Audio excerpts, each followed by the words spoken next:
ஓம் நம சிவாய. படம் எடுத்து கொண்டிருக்கும் போது பாறை மேலிருந்து இன்னும் உருண்டு வருகின்ற சத்தம் கேட்டு மக்கள் பீதி அடைந்து ஓடுகிறார்கள். அது பாருங்கள், புகை மண்டலமாக இருக்குது. அந்த இடத்துல தான் பாறை சரிவு ஏற்படுது. அதனால் அந்த பகுதி மக்கள் எல்லாம் இடிபாடுகளிலிருந்து மீண்டு வருவதற்கு மலை சரிவிலிருந்து பாறைகள் உருண்டு வருகின்றன. அதை கேட்டவுடன் அந்த பகுதி மக்கள் எல்லாம் பீதி அடைந்து வெளியேறிட்டு விட்டார்கள்.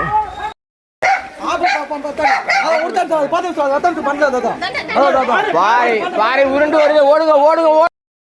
புதைந்து போன வழித்தடங்களை மீண்டும் மீட்பு பணிகள் எடுத்துட்டு இருக்கிறாங்க. இதுக்கு அடியிலையும் ஒரு மனிதர்கள் யாராவது இருக்கிறாங்களான்னு செக் பண்ணுறாங்க.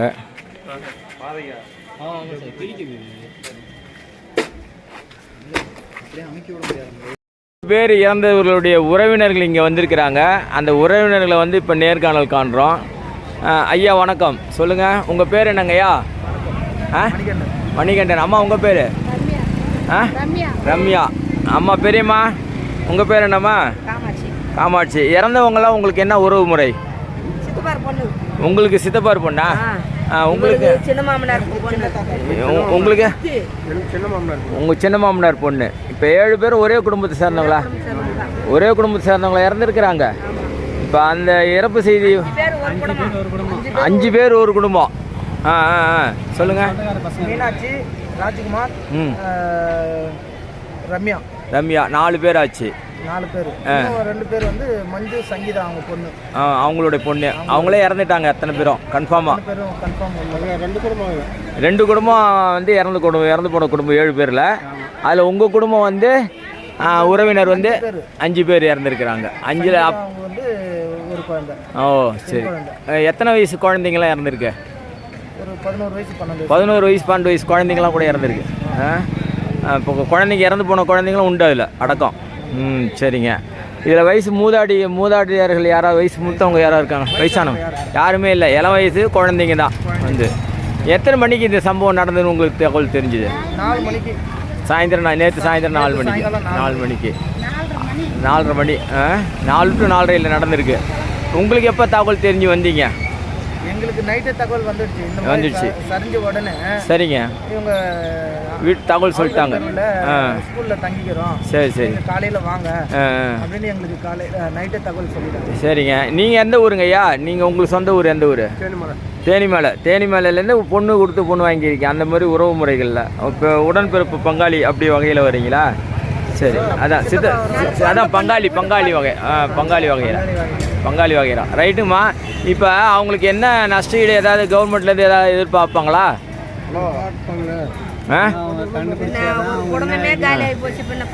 அதான் நீங்கள் என்ன எதிர்பார்க்குறீங்க? அவங்களுக்கு இன்னும் ரத்த உறவுகள் யார் இருக்காங்க உங்களை தவிர்த்து? உடையவங்களாம் இருக்கிறாங்க. இன்னும் உடையவங்களாம் இருக்கிற ரத்த உறவுகள் இருக்காங்க இன்னும். ஆமாம். சரிங்கம்மா. சரி. இப்போ அவங்களுக்கு மாற்று இடம் கொடுத்தா எல்லாமே காலி பண்ணி போயிடலாமா? மாற்று இடம் கொடுத்தா காலி நல்லா தான் இருக்கும். மாற்று இடம் கொடுத்தா நல்லாயிருக்கும். அரசாங்கத்துக்கு முறையிடுறீங்க. சரிம்மா. இது ஏற்கனவே A notice, B notice, C நோட்டீஸ்லாம் கொடுத்து கலெக்டர் காலி பண்ண சொன்னாங்க. ஆனால் இவங்க காலி பண்ணாமல் சாலை மறியெல்லாம் சொல்லி வேறு இடம் கொடுங்க அப்படின்னு கேட்டாங்க. அதுபோல் மீண்டும் இந்த கோரிக்கையை நம்ம அரசாங்கத்திட்ட வைக்கிறோம். நல்லதும்மா. நன்றி. நன்றி.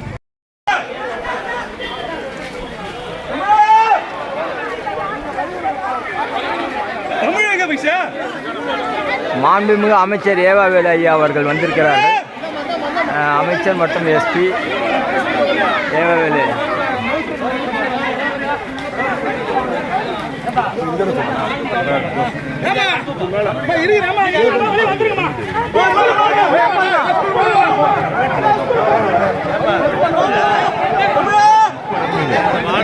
மாண்புமிகு அமைச்சர் ஏவாவேலு ஐயா அவர்கள் வந்திருக்கிறார்கள். அவர் மக்கள் குறை கேட்பதற்காக ஸ்பாட்டில் நேரடி களப்பாய்வு வந்திருக்கிறார்கள்.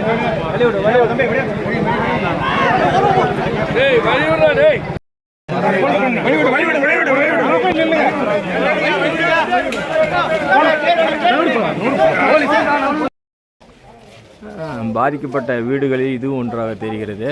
இப்போ பார்த்தீங்கன்னா மழையில் வெள்ளத்தில் வீடுகள் எல்லாம் சரிந்து மலை ஒட்டியில் இருக்கிற பாறையில் வந்து இருக்குது.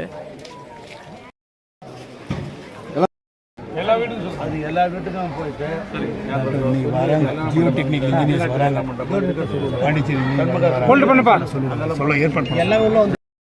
இப்போ நாம் வந்து அக்னி குளத்தாண்ட பார்க்குறோம். அக்னி குளம் என்பது நிரம்பி வழிந்து கண்மாய் நிரம்பி வழிகிறது. உள்ளே போகிற வழி இல்லை, அனுமதி இல்லை. அதனால் இப்போ வந்து அக்னி குளமானது நிரம்பி வழிந்து வெளியேறுகிறது. தனி உபரி நீர் வந்து வெளியேறுது. சொல்லுங்க ஐயா, வணக்கம். நீங்கள் அக்னி குளத்தை சேர்ந்தவங்க.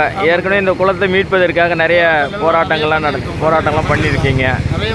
உங்கள் பேர் சொல்லுங்கள். என் பேர் முருகன் ஐயா. முருகன், எப்படி அக்னி குளமானது வழி நெறிஞ்சு போகுது? மேலே பாண்டவாள் திட்டம்ன்ற ஒரு குளம் இருக்கு. சரி. அதை ரொம்ப அதுலேருந்து கீழே வந்து தடுப்புகள்லாம் மீறி வந்து இப்போ ரொம்ப இப்போ வெளியே போயிட்டுருக்குது. கோடி போகுதுன்னு சொல்லுவாங்க. கோடி போகுதுன்னு சொல்லுவாங்க இல்லையா? கோடி போகுது. அப்போ வந்து முன்னாடி வந்து இந்த பூமி கடியில் ஒரு சாலை இருந்தது, அதையும் மூடிட்டாங்க. இப்போ வந்து மேலே இருக்கிற சாலத்தை மட்டும் நோண்டி இப்போ வந்து அதை அடப்பை எடுத்திருக்காங்க. ஆனாலும் அதை தாண்டி வழிஞ்சு போயிட்டுருக்குது இப்போ வந்து. சரி, மக்கள் சார்பில் நீங்கள் என்ன சொல்கிறீங்க? இயற்கையினுடைய சீற்றத்துக்கு முன்னாடி மனிதர்கள் எந்த ஒரு ஆக்கிரமிப்பும் இந்த அளவுக்கு பண்ணக்கூடாதுன்றதுக்கு இது ஒரு பெரிய உதாரணம். சரி. இப்போ 7 பேர் இறந்துருக்கிறாங்களே, அதை பற்றி உங்கள் கருத்து என்ன? இல்லை, இன்னும் அது முழு டீட்டெயில் ஃபுல்லாக தெரியல. இறந்துட்டு தான் செய்தி வெளியே வந்துடுச்சு, சொல்லிட்டாங்க. இன்னும் நம்ம தெரியல ஐயா. இது ஒரு ஆரம்பம். இது மலையினுடைய ஆட்டத்தினுடைய ஒரு ஆரம்பம்னு சொல்கிறாங்க. இது ட்ரெய்லர் தான் அப்படின்னு சொல்கிறாங்க.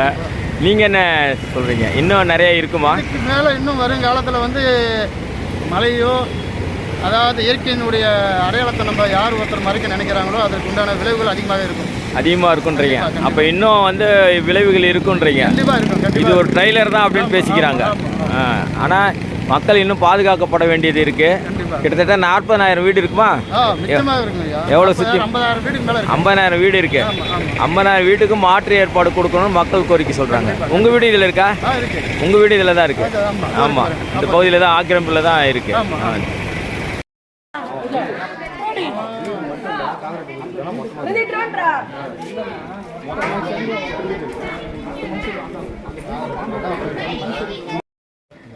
சரி, இப்போ இதை உடைக்க முடியுமா? இதெல்லாம் இப்போ வெட்டியாச்சு கருத்தி. இதுதான் பாதை சரிந்த பகுதி. மலை வந்து பாறைகள்லாம் உருண்டு சரிஞ்சு வந்தக்கூடிய இடத்துல, ஆபத்தான இடத்துல தான் வீடுகள் அமைஞ்சிருக்கு. ஏற்கனவே பல முறை நோட்டீஸ் கொடுத்துருக்குறாங்க. அதிகாரப்பூர்வமான நோட்டீஸ்லாம் கொடுத்து இடத்த வந்து காலி பண்ணிங்கன்னு சொல்கிறாங்க. ஆனால் பார்த்திங்கன்னா இந்த பகுதி வீடு பார்த்திங்கன்னா எப்படி இடிஞ்சிருக்கு பாருங்கள். வீட்டுக்குள்ளார குடியிருந்தவங்களாம் என்ன கதி ஆனாங்கன்னே தெரியல. இன்னும் ஏகப்பட்ட வீடுகள் சரி வந்து இருக்குது. அது மேலே வந்து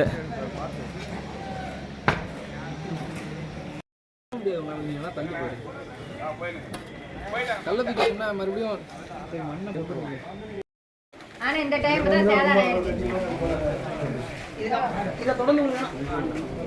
இதை தொடர்ந்து உங்களுக்கு மாற்று இடம் தரேன், அந்த மாதிரி வேற என்ன போங்க அப்படி தங்குங்க அப்படின்னு சொல்லி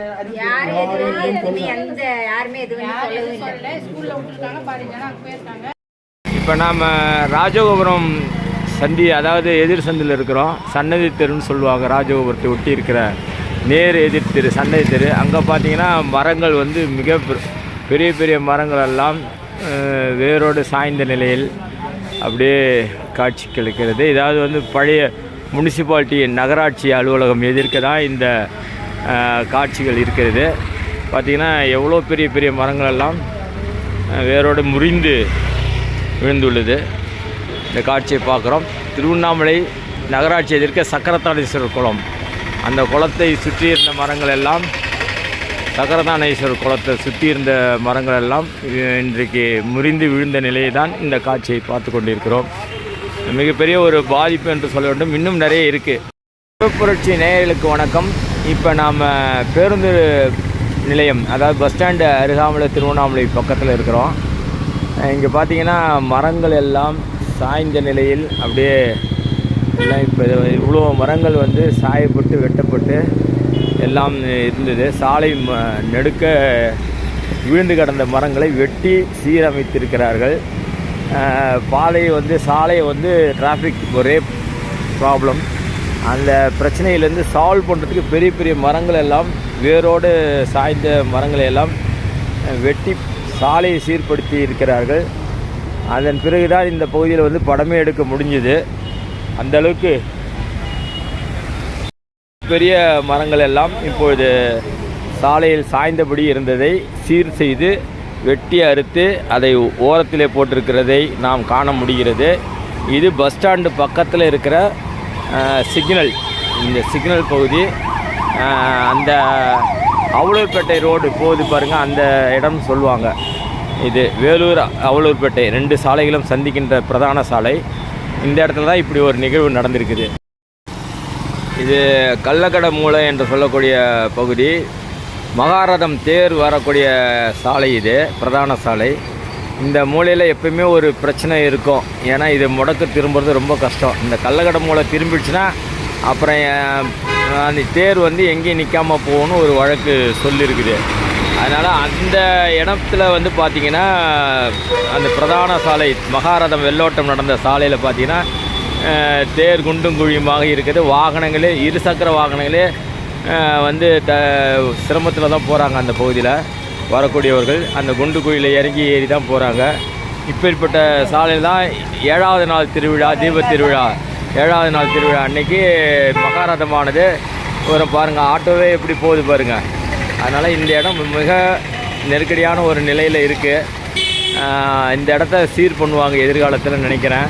அப்போ தான் மகாரதமானது இந்த இடத்துல சிறப்பான முறையில் திரும்பும். இல்லாவிட்டால் மாட்டிக்கும். இதுக்கு கவனம் தேவை என்பதை நாமும் சொல்கிறோம். இப்போ ரமணாசிரமம் பக்கத்தில் தட்சிணாமூர்த்தி கோயிலான்ட்ட நாம் இருக்கிறோம். இங்கே ஜேசிபி வந்து இடிபாடுகளை வந்து அப்புறப்படுத்தி சாக்கடை அடைப்பெல்லாம் எடுத்து விடுறாங்க. இந்த இடத்துல பார்த்தீங்கன்னாக்கா சாக்கடை அடைப்பு இருக்குது. பக்கத்துலேயே பார்த்தீங்கன்னா இந்த மதில் சுவர், பெரிய மதில் சுவர் ஒன்று இடிஞ்சிருக்கு. இந்த மதில் சுவரையெல்லாம் இடிஞ்ச மதில் சுவருடைய கற்களை தான் இப்போ நம்ம பார்த்துட்ருக்குறோம். இதுலேருந்து இந்த மதில் சுவரானது இடிஞ்ச நிலையில் இப்போ ரமணாசிரமத்தினுடைய பகுதி இது. இந்த பகுதி வந்து இடிஞ்சிருக்கு. இடிஞ்ச பகுதியில் இப்போ பார்த்துட்டுருக்குறோம். ரமணாசிரமத்தினுடைய மதில் சுவர் எடுத்து இடிஞ்சிருக்குது. இது கிரிவலப்பாதை ரமணாசிரமம் அருகில் இருக்கிற ஓம் சக்தி கோயில், புற்றுக்கோயில் என்று சொல்லப்படுகின்ற பாதையாக இருக்கிறது. மலையிலேருந்து வரக்கூடிய நீரானது உபரி நீர் அங்கே இருக்கிற ஒரு பெரிய குளம் நிரம்பி இந்த குளத்தின் வழியாக உபரி நீர் வெளியே வருகிறது. இது ஓம் சக்தி கோயில் என்று சொல்லப்படுகின்ற இடம். ஓம் சக்தி கோயில் என்று சொல்லப்படுகின்ற இந்த புத்துக்கோயில் இருக்குது. ரமணாசிரமத்தில் பக்கத்தில் இந்த இடம் இருக்குது. இங்கே ஒரு பெரிய குளம் இருக்குது. அந்த குளம் நிரம்பி கோடி நீர் போகின்ற அந்த பகுதி தான் இப்போ நம்ம பார்த்துட்டுருக்குறோம். நேற்றெல்லாம் வெள்ளக்காடாக இருந்த இந்த பகுதி சற்று குறைந்து இப்போ காணப்படுறதுனால இப்போ நடமாட முடியுது. நேற்றுலாம் நடக்கவே முடியாது. அந்த அளவுக்கு நிரம்பி போய் உபரி நீராக மலையிலேருந்து வரக்கூடிய அண்ணாமலையார் மலையிலேருந்து வரக்கூடிய நீர் இது. இந்த நீரை தான் இப்போ வந்து வெள்ளக்காட்டோட பார்த்துட்டுருக்குறோம்.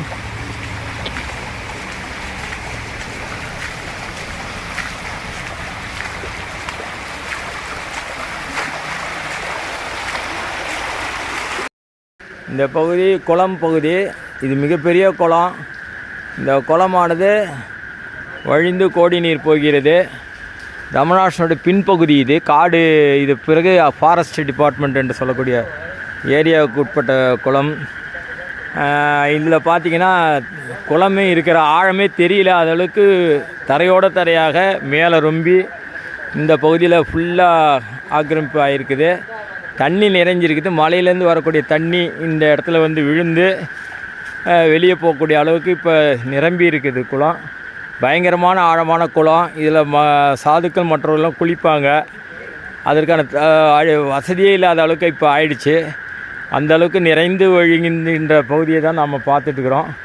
உபரி நீரானது இந்த பகுதியில் வந்து குளம் ரொம்பி காட்சி கொடுக்குது.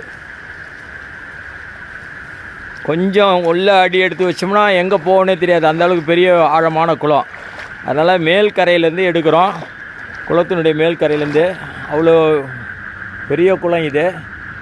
இதுக்கப்புறம் காட்டு சுற்றி மரங்கள் போகின்ற பகுதி இது. மலை மேலே ஏறக்கூடிய ஃபாரஸ்ட்டு டிபார்ட்மெண்ட். இதுதான் வந்து எல்லை, குளத்தோட எல்லை. இதை தாண்டி ஒரு அடி எடுத்து வச்சாலும் எவ்வளோ ஆழனே தெரியாத அளவுக்கு பள்ளம், அந்த அளவுக்கு நிறைஞ்சிருக்கு.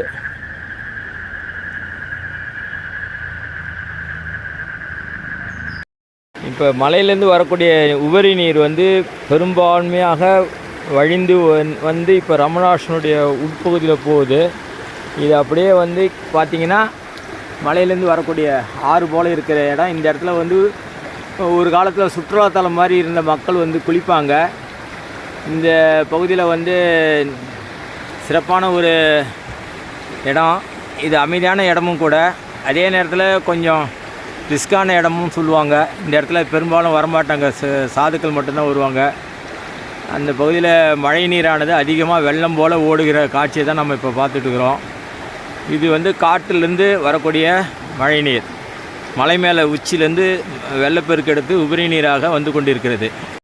வெள்ளம் போல் காட்சிக்கு அடிக்கின்ற இந்த குளம் நிரம்பி வழிகின்ற இடம் வந்து இந்த தண்ணி வந்து பார்த்திங்கன்னா இப்படி தான் மலையிலேருந்து வரக்கூடிய தண்ணி குளத்துக்கு போகுது. ஒரு பக்கம் அந்த பக்கம் திரும்புது, ரெண்டாக பிரிஞ்சு இப்போ குளத்துக்கு பாதி வருது. இந்த தண்ணி வந்து வழிஞ்சு தான் இப்போ குளம் ரொம்பி போகுது. ஓடி போகிறதுன்றது இதுதான் சொல்லுவாங்க. மலையிலேருந்து வரக்கூடிய தண்ணியானது வழிஞ்சு குளத்தில் சேர்ந்து அதுவும் வழிஞ்சு சாலைக்கு தெருவோரமாக போய் சேருகிறது. இப்போ நம்ம காட்டினுடைய உட்பகுதியில் கிட்டத்தட்ட வந்திருக்கோம். இப்போ வந்து வாயுலிங்கம் கிரிவலப்பாதையில் வாயுலிங்கம் அருகாமையில் இருக்கிறோம். கரண்ட்டு கம்பத்து மேலே சாஞ்சி கிடக்குது ஒரு மரமல்லி மரம். அந்த மரம் வந்து வேரோடு கிளப்பிக்கிட்டு சாஞ்சி இருக்குது. அச்சுறுத்தக்கூடிய வகையில் இருக்குது. இது வாயுலிங்கம் அருகாமையில் இருக்கக்கூடிய இந்த மரம். கரண்ட்டு கம்பி போகிற இடத்துல கரண்ட்டு கம்பி மேலே சாஞ்சி இருக்குது. இதை வந்து இன்னும் அப்புறப்படுத்தாமல் வச்சுருக்கிறாங்க. எப்படியா இருந்தாலும் கரண்ட்டு கம்பி ஏதாவது பாதிப்பு ஏற்பட்டதுன்னா வாய்ப்பு இருக்குது. மேலே ஒயர்லாம் போயிட்டுருக்குது. அது விஷயமா வந்து நடவடிக்கை எடுக்காமல் இருக்கிறாங்க. வாயுலிங்கம் கோயில் அருகாமையிலேயே இது இருக்குது. ஒயர் மேலே இந்த மரம் விழுந்து கிடக்குது. இதை பார்க்காம ஜனங்க அச்சுறுத்த வகையில் இருக்கக்கூடிய இந்த மரத்தை உடனடியாக மின்சாரத்துறையினர், சாலை நெடுஞ்சாலைத்துறையினர் ஆகியோரெல்லாம் இது நடவடிக்கை எடுக்கணும். இன்னும் எடுக்காமல் இருக்கிறாங்க. வாயுலிங்கம் அருகில் இந்த மரமானது சாஞ்சி இருக்கிறத பார்க்குறோம்.